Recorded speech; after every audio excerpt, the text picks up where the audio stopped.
Welcome to SigniFlow Academy, where our ninjas show you how to use your system to its full potential.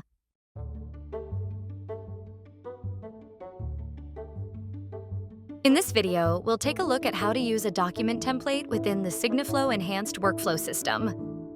First, log in. Once you're logged in, head over to the left-hand control bar and select the Your Business tab. From there, scroll down to Document Templates.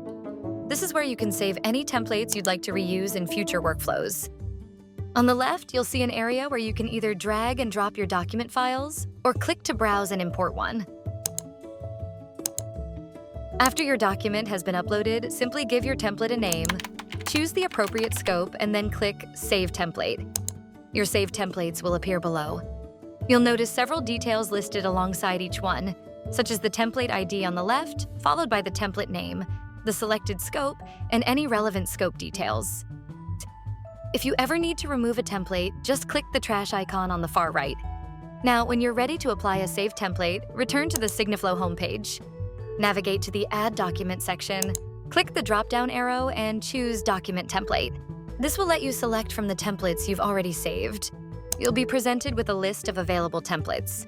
You can search for a specific one if needed. Each entry will show the template ID, the name, and the owner. Once you've found the template you want to use, just select it and click Use Template at the bottom right of the screen. The DocPrepper interface will open automatically, with your document displayed in the center viewer. From here, you can begin adding recipients and placing fields wherever you need them. If you'd like more guidance on working with recipients and fields, be sure to check out our Create a Workflow video, which is linked in the description below.